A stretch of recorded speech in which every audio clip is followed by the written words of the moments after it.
Pa ti si mi pojao topa. Ja ti pojao topa? Ma šta pričaš? Mislim, imao topa. Jesam imao. Ja, vidiš što ti je slatka mala. Gde si bre, malena? Buci, buci. Kako se zoveš? Neću da ti kaže, čelavi. Dozvolite da se obratim. Šta je? Druže poručniče, ja bih išao na Dedinje, da se poklonim Titovom besmrtnom delu. Jel? I ja bi da karam Vesnu Zmijanac, ali ne ide. Vidim se. Jel se viš? Smejem se. Evo me, tu sam oči, nos, usta. Ako se uložite da budete cool, onda sam sigurno vaš idol. A, Miševi? Pa pacovi tu ima, pacovi otprilike po 2 kila komad, kozec, ima i zvinjegeti, ima i mišovi. I oblačim se i sve, veliku volju imam za život. Ja? Htjela bi da se udam, ali me neće niko.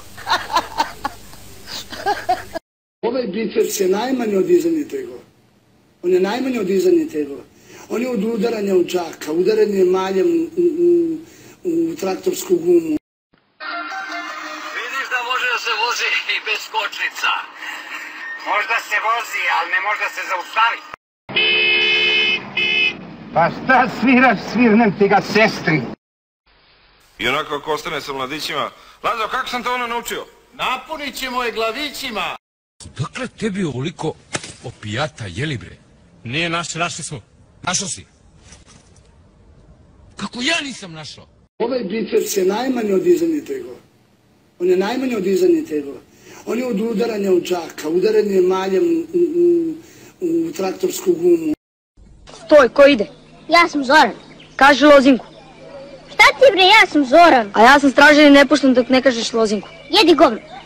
Za pljuvanje samo žuti karton. Moj sudija. Sad ću da ti jebe mamu. Jebe mamu! Jeba ti mi minutu! Izete, dragi, jes to ti? Jok, Duško Lukin i Šaban Šaulić. Ma nisam ja u poštaj! Ja sam Čale! Jedi govna, prepoznala sam te onda, samo te zajebam. Spalila si mi kosu i uzela 30 evra. Ja ću tebe da spalim celu i to za džabe. Neki ljudi uključe mozak i onda znaju da im je simpatija najbolji drug na svijetu. Ja sam se zaljubila. Ja da pijem ova govna, a ti šrakiju. Hoš govno. Vidim se. Jel se viš? Smejem se. Šta piješ, Kuki? Sok. A gde ti je? Spalila si mi kosu i uzela 30 evra. Ja ću tebe da spalim celu i to za džabe. Neki ljudi uključe mozak i onda znaju da im je simpatija najbolji drug na svijetu. Ja sam se zaljubila. Jesam ti rekao da neću da čujem reči koji počinju sa ne. Neću, ne mogu, ne siser, Nederland.